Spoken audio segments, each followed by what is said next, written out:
My boyfriend slept with my best friend. His best friend took my side and together we built an empire while they lost everything.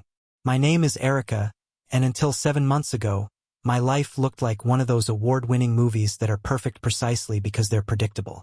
I had everything figured out. We had the group. The kind of group you form in college and swear will be your wedding party, your kids' godparents, and your next-door neighbors forever. There were 4 of us. Karen, Caesar, Juan, and me. Karen was my best friend. No best friend doesn't even cover it.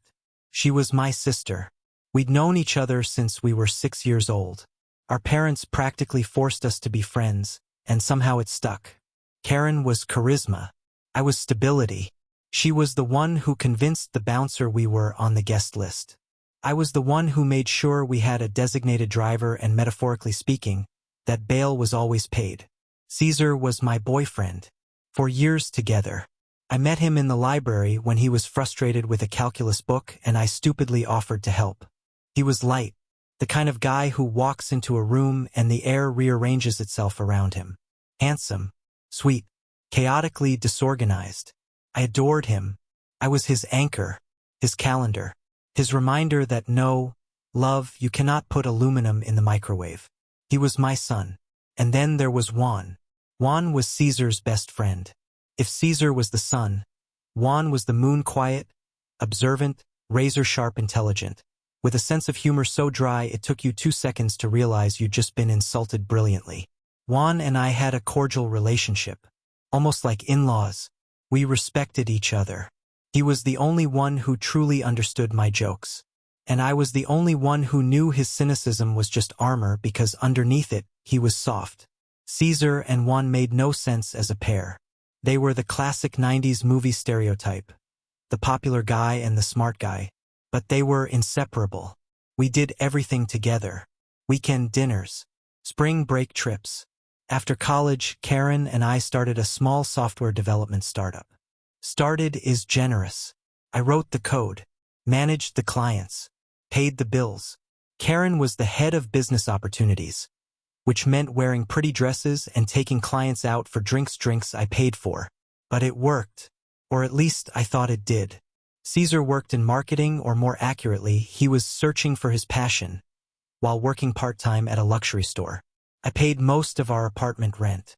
I didn't mind. I was building an empire for us. The problem with building an empire is that it takes time.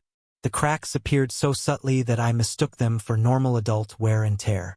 Erica, are you working again this Saturday? Caesar complained. Karen and I wanted to go to the beach. Love, we have to deliver the client project by Tuesday. If I don't do it, Karen won't be taking anyone to the beach next month. Well, Karen says you worry too much, that you should delegate more. Delegate, right? The last time I delegated something important to Karen, we almost lost our biggest contract because she forgot to send the final proposal and instead went on a weekend yoga retreat to find her center. Her center apparently was at a resort. Meanwhile, Juan was rising like a rocket at a financial consulting firm. He worked more hours than I did, but with terrifying efficiency.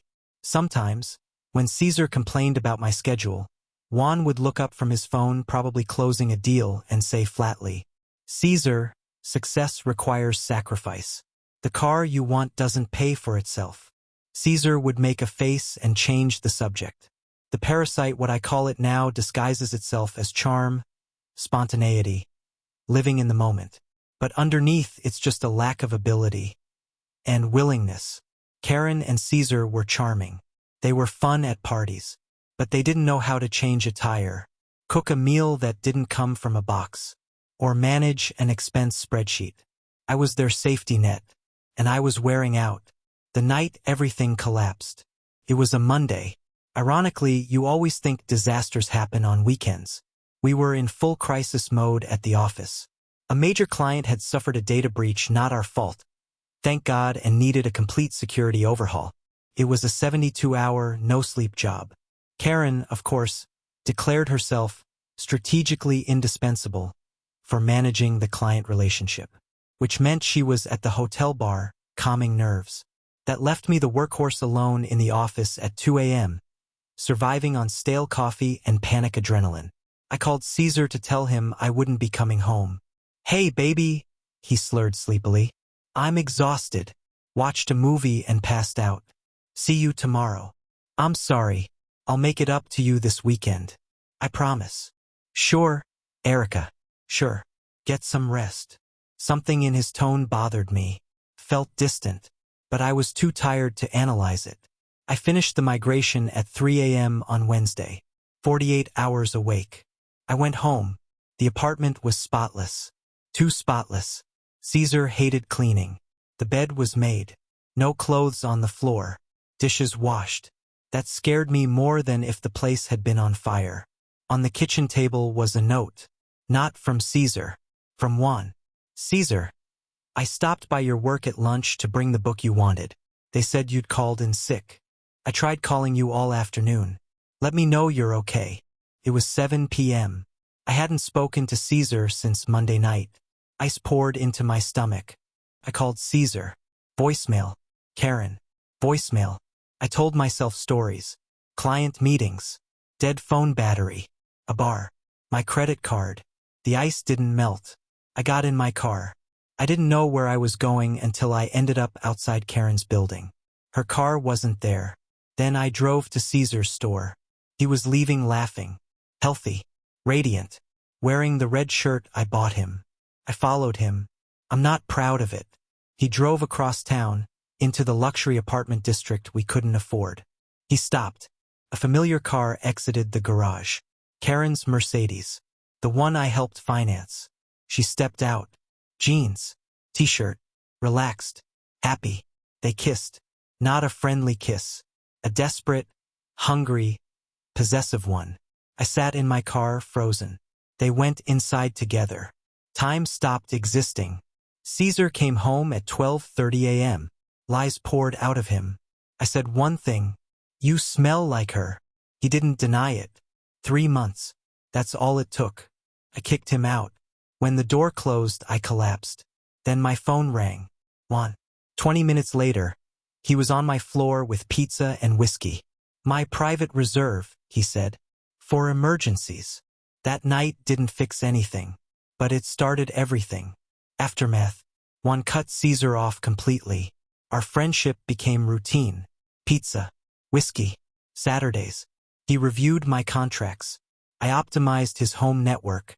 We talked about code, finance, and how the world rewards charisma over competence. "They're pretty flowers without roots," one said once. "You and I are cacti, not flashy, but we survive." A month later, I saw them again. At a charity gala. They weren't guests. Caesar was a valet. Karen was a server. They were broke, desperate, ruined. They begged. They blamed. They fought each other. I walked away. Juan raised his glass from across the room. Later that night, I spoke on stage. With my business partner and fiancé beside me. That's when I realized the truth. They didn't destroy me. They freed me. They burned the ground, but only the weeds. And on that scorched earth, the cacti finally had room to grow. Let me know what you think in the comments, and if you enjoyed the story, don't forget to like and subscribe.